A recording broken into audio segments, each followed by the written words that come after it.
ऊपर रख दूं, 25 गो मिट्टी का खरगोश बना के खरगोश के कलर में पेंट करके किसी झाड़ी में छुपा दूं, इधर से कुत्ता को इंडिकेट करूँ वो कुत्ता मिट्टी के बने हुए खरगोश को कैच करो, तो मिट्टी के खड़हा को कुत्ता कैच करेगा? बिल्कुल नहीं। मिट्टी के चूहा को बिल्ली कैच करेगी? बिल्कुल नहीं। जब मिट्टी के चूहा को बिल्ली नहीं कैच कर रही है, मिट्टी के खरगोश को कुत्ता कैच नहीं कर रहा है, लेकिन हम मानो माटी के हनुमान, शिव, शंकर, दुर्गा, पार्वती, गणेश बना के पेंट पोचारा करके लंगौटा साया साड़ी ब्लाउज पहना के हम कर जोड़ के गिड़गिड़ाते हैं कि हे हनुमान जी, हे दुर्गा जी, हम पर कृपा करो। तो हनुमान के पास बैंक बैलेंस है कि 10-20 हजार से कृपा कर देगा? वो माटी के दुर्गा के पास लैंड प्रॉपर्टी है कि पटना में 2-4 कट्ठा रजिस्ट्री जमीन का कर देगा? इसका मतलब हम मानव असल नकल के पहचान करने में कुत्ता बिलाई से भी बदतर हैं। साथियों, आप अच्छी तरह से जानते हैं व्यवहार में, लेकिन ज्ञान के अभाव में हम रियलिटी पर नहीं पहुंच पाते हैं। जब यह दर्शन है कि ऊंची नीची भूमि अच्छी पैदावार नहीं दे सकती, ऊंची नीची भूमि अच्छी पैदावार नहीं दे सकती, उभर खाभर रोड रास्ता अच्छी गति प्रदान नहीं कर सकती, तो जिस समाज में ऊंच नीच छुआछूत के भेदभाव रखने वाले लोग क्या समाज राष्ट्र का कल्याण कर सकते हैं?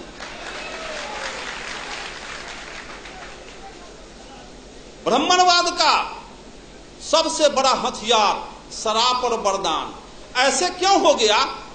तो फलाना ऋषि का शराब था। ऐसे क्यों हो गया? तो फलाना ऋषि का वरदान था। शराब और वरदान में पूरा 90% बैकवर्ड आकंठ डूबा हुआ।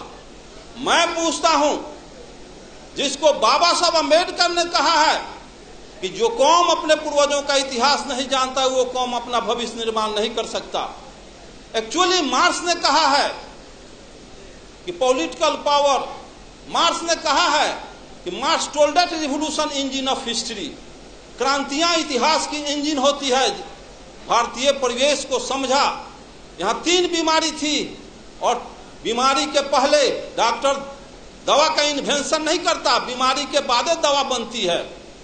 भारत में 3 बीमारी है जिसका नब्ज पहचानने का काम ज्योतिबा फुले, पेरियार रामास्वामी नायकर, बाबा साहब अम्बेडकर और जगदेव प्रसाद ने किया। और जर्मनी में, इंग्लैंड, फ्रांस, रूस, चीन में 2 बीमारी थी, और पूंजीवादी और सामंती व्यवस्था, यहाँ जातीय व्यवस्था भी, ब्राह्मणवादी व्यवस्था भी है। इसलिए यहाँ का मार्क्सवाद बाबा साहब अम्बेडकर, लेनिन, जगदेव प्रसाद।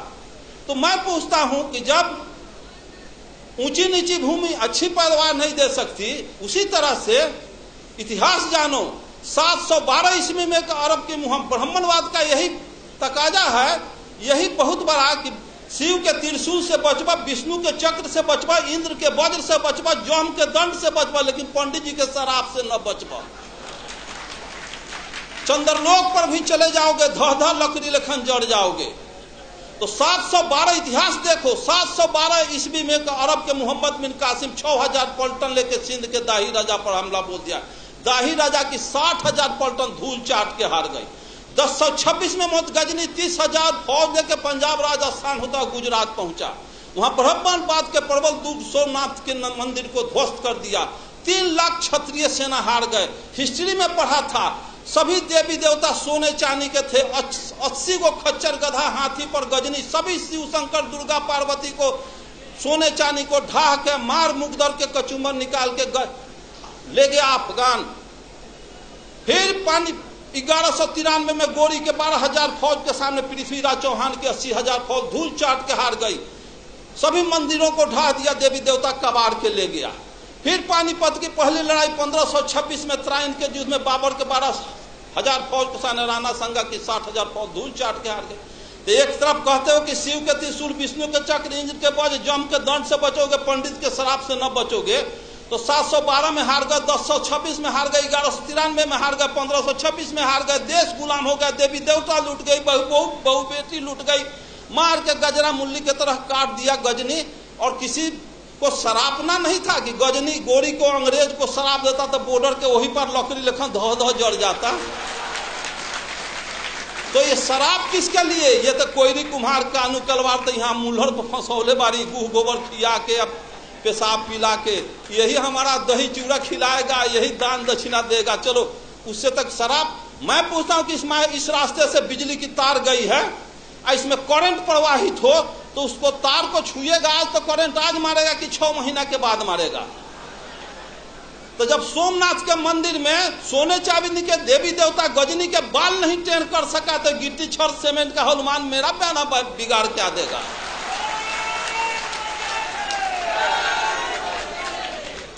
और यहाँ के मूलवासियों का एक ही उपाय है, जो मेश्राम साहब का तो सुने ही हैं और सुनेंगे। जिस स्थिति में आर्यों के पोजीशन में हैं, आर्य जिस पोजीशन में हैं, सिर्फ वही पोजीशन जो पोजीशन सर्प और चूहा का है।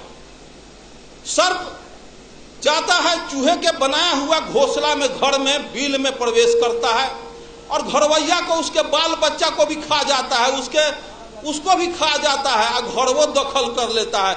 उसी तरह से यहाँ के आर्य बाहर से आया और यहाँ के मूलवासी घरवैया को खा गया, आज भी खा रहा है, घरवो दखल कर लिया। 90% बैकवर्ड गुलाम बना हुआ। इसको सोचना होगा, समझना होगा, जानना होगा। दुनिया के सारे लोग ब्राह्मणवाद के तिक्रम को समझ गए कि यहाँ के बैकवर्ड मूलवास अनुसूचित जाति के लोग नहीं समझे। 1945 में हिरोशिमा नागासाकी पर परमाणु बम गिरा तो ब्रिटेन के प्राइम मिनिस्टर चर्चिल का हृदय पिघल गया कि हिरोशिमा में, जापान में लाखों आदमी के निधन पर। तो इंटरनेशनल कमेंट किया चर्चिल और कहा कि हम अमेरिका को समझदार समझते थे लेकिन अमेरिका समझदार नहीं निकला। किसी राष्ट्र को बर्बादे करना था तो परमाणु बम काहे लग गिराया? भारत से 4 गो ब्राह्मण लेकर जापान में बसा देता, उसका सर्वनाश कर देता। तो 4 ब्राह्मण किसी राष्ट्र को बर्बाद कर सकता है। और जिस देश में घरे घरे ब्राह्मण बसा, अगुआड़ा पछुआड़ा ब्राह्मण मरवा गाड़ के छोड़ जात, सत्यनारायण झूठनारायण अंगना में बोला करके अपन कार्य को संपादित करता है, उस देश के बैकवर्ड को कभी कल्याण होने वाला है? पिछड़ा का कल्याण होने वाला है? जब 1919 में ब्रिटिश सरकार अधिनियम 7 के तहत ब्राह्मणों को जज बनने पर प्रतिबंध लगा दिया और यह कहा कि इनके अंदर न्यायिक चरित्र नहीं होता है, तो ब्राह्मण के सारे तिक्रम को अंग्रेज मुगल समझ गए, लेकिन यहाँ के माँ आज तक मूलवासी नहीं समझे हैं, जिसका नतीजा 90% 85% होने के बाद भी 10% सवर्णों आर्यों का हम चमचागिरी कर रहे हैं। साथियों,